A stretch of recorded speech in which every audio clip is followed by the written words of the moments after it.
हाय नमस्कार, मी कल्याणी आणि हितांशी वर्ड कडून तुम्हाला आणि तुमच्या परिवाराला स्वामी प्रगट दिनाच्या खूप खूप शुभेच्छा. श्री स्वामी समर्थ सगळ्यांना. तर मी इकडे आहे ना हळद, गोमित्र आणि गंगाजल मिक्स करून हळदीचं लेपन करून घेतलं आणि एक छोटीशी सुंदर रांगोळी काढून घेतली होती मी. हितांशी वर्डवर खूप खूप स्वागत आहे. श्री स्वामी समर्थ सगळ्यांना. तर आज आहे माझ्या स्वामींचा दिवस, म्हणजे आज स्वामी प्रगट दिन आणि त्यासाठी आज आहे छोटीशी सत्यनारायण कथा. तर मी असं उंबरटा पूजन करून घेतलं आहे आणि वातावरण बघाल तर माहीत नाही, आज अचानक 3-3:30 वाजतापासून खूप पाऊस येत आहे आणि आता तर आवाज गर्जन चालू आहे. तर असं होत आहे. गुरुजी यायचे आहे आमचे आणि बघाल इकडे सगळं आता अर्धी अरेंजमेंट झाली आहे आणि ही बाकीची अरेंजमेंट व्हायची. त्यांच्यासाठी सामान जे लागते ते मी काढून ठेवलं हे पूर्ण सामान. आणि आमची पिल्लू आली आहे. हाय हाय हाय कर. हाय हाय. नमस्ते करून दाखव. नमस्ते करा. नमस्कार कर. नमस्कार. हा जय जय कृष्ण. दीदी कुठे गेली आपली? दीदी दीदी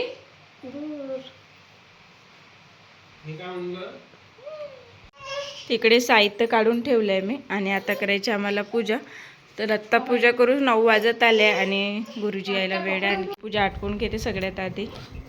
तर इकडे मी पूजेची मांडणी करत आहे. पूजेची मांडणीमध्ये काय करायचं, तर आता माझ्याकडे स्वामींची मूर्ती आहे थोडी मोठी, तर तिची प्राणप्रतिष्ठा करायची होती आणि जी मोठी फोटो आहे ती मी स्वच्छ पुसून घेतली आहे आणि कुंकू, बुक्का आणि शेंदूरचा टिक्का लावून घेतला आहे त्यांनी.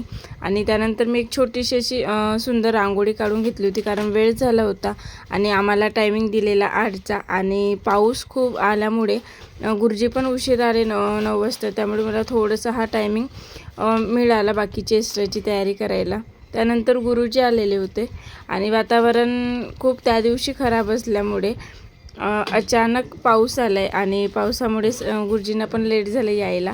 त्यानंतर जे खांब आणले होते आम्ही, त्या खांबाच्या अनुसार गुरुजींनी पूर्ण पूजा मांडून घेतली आणि विधिलिखित पूर्ण पूजा आमच्या हातातून करून घेतली. आणि एक सत्यनारायणची कथा वर्षातून मी एकदा नक्कीच करते, कारण यामुळे घरात एक पॉझिटिव्हिटी पसरते आणि एक आपल्याला मनाला एक खूप शांत वाटतात.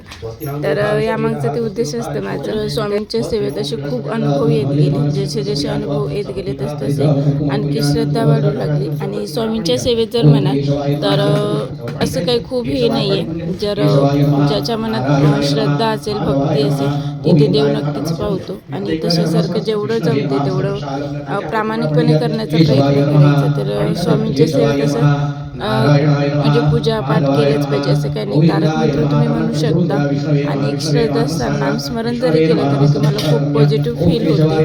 तर या प्रकारे अशी पूजा करून घेतली होती आम्ही.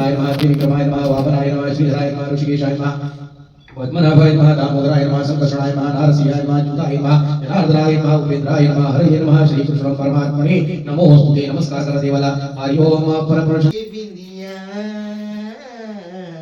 दिल ले गई.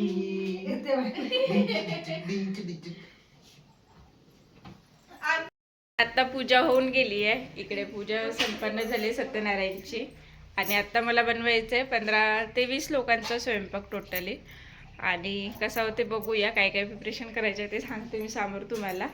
आणि सगळ्यात आधी स्वामीच्या प्रगट दिनाचे अनुभव जर खूप जणांनी कमेंट केले ते अनुभव सांगते, तर तो अनुभव मी शेवटी सांगणार. आता सध्या आज पूर्ण हे आवरून घ्यायचं आहे मला. आत्ता आवरून झालं आहे आणि इकडे केली आहे स्वयंपाकाची तयारी. तर स्वयंपाकमध्ये आत्ता बनले आहे आपल्याकडे वरण, कढी बनवायची आहे, भात आणि भाजी. वाव मस्त. स्वतःच्याच केळवणसाठी स्वतःच मृणालनी भाजी बनवली आज, कारण मी आहे पनीरमध्ये एक्सपर्ट, त्यामुळे येत नाही. तर आज ही बनवत आहे स्पेशल केळवणची भाजी, ती 20 लोकांसाठी. ती खूप सुंदर बनवते. म्हटली यावेळेस तुला चान्स देऊया, कशी बनते बघूया. कारण ती मामीच्या हाताखाली ट्रेन झाली आहे, त्याच्यामुळे ती एक्सपर्ट आहे माझ्यापेक्षा पण. तर चला तयारी करते आता. आणखी आहे डाळ भाजी बनवायची आहे, पोळ्या व्हायच्या आणि भाजी. सगळं झालंय की मग तुम्हाला पूर्ण ब्लॉग, आजचा ब्लॉग खूप इंटरेस्टिंग आहे. मेन म्हणजे आजीचं केळवण आहे, केळवणचं डेकोरेशन. जे मागे ब्लॉग एक व्हायरल झालेला त्या सिमिलर आजचा हा ब्लॉग येणार आहे. तर सपोर्ट.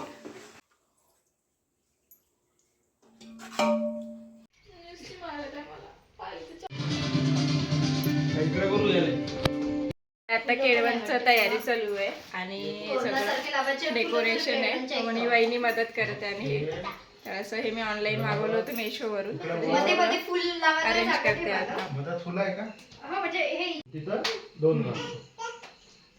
तर आज माझ्या सख्ख्या बहिणीचं केळवण होतं आणि तिचं लग्न आलंय जवळ, तर त्यानुसार आम्हाला केळवणचं डेकोरेशन पण करायचं होतं आणि प्लस रील पण बनवायचे होते 2. तर त्यासाठी त्यांचं डेकोरेशन करून ठेवलं आधी आम्ही स्टार्टिंगला आणि सेव्ह द डेटचा व्हिडिओ पण बनवून घेतला आहे. त्यानंतर डेकोरेशन म्हणाल तर माझी फॅमिली खूप सपोर्टिव्ह आहे. तर सगळे मिळून आम्ही स्वयंपाकचं मी आधी आटपून घेतलं आहे सगळं. त्याच्यानंतर डेकोरेशन हे जे केलं होतं ते माझी वहिनी आणि हितूश पप्पांनी मिळून दोघांनी डेकोरेशन केलेलं. त्याच्यानंतर पूर्ण डेकोरेशन झाले, रील शूट झाले. आजचा ब्लॉग हा खूप छान झाला आहे. तर आवडला असेल तर नक्की सबस्क्राईब